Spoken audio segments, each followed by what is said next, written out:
Welcome to mummy's food Island. இன்றைக்கி நம்ம கருப்பு கவுனி அரிசி கஞ்சி எப்படி செய்கிறதுன்னு பார்க்க போகிறோம். வாங்க, இதுக்கு தேவையான பொருட்கள் என்னென்னு பார்த்துடலாம்.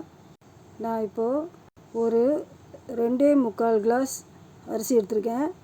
இதை கழுவிட்டு முதல் நாள் ராத்திரியே தண்ணி ஊற்றி ஊற வச்சிடணும்.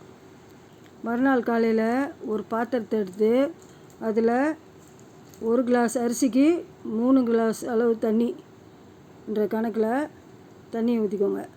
தண்ணியில் கொதி வந்த உடனே ஊற வச்சுருந்த அந்த அரிசியை அதை போட்டுருங்க. இப்போ அது கூட ரம்பா இலை, பாண்டான் லீவ்ஸ் அதையும் போட்டுக்கோங்க.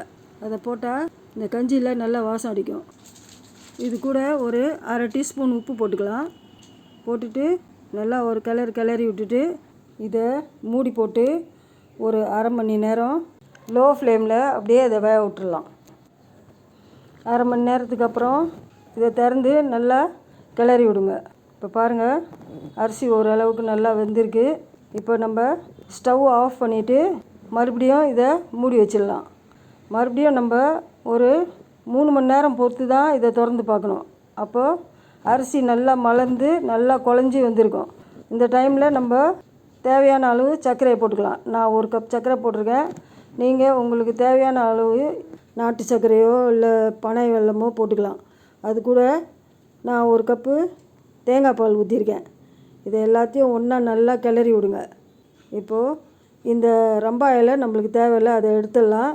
ஒரு கொதி வந்ததும் இறக்கிட்டு வேறு ஒரு பாத்திரத்தில் எடுத்து ஊற்றி அது மேலே தேங்காய் பாலை கொஞ்சம் போட்டு விட்டுட்டு இப்போ நம்ம அதை குடிக்கலாம். நீங்கள் சூடாகவும் குடிக்கலாம், இல்லை ஃப்ரிட்ஜில் வச்சு ஜில்லுன்னு குடிக்கலாம். ஓகே, நம்ம கவுனி அரிசி கஞ்சி ரெடி ஆயிடுச்சு.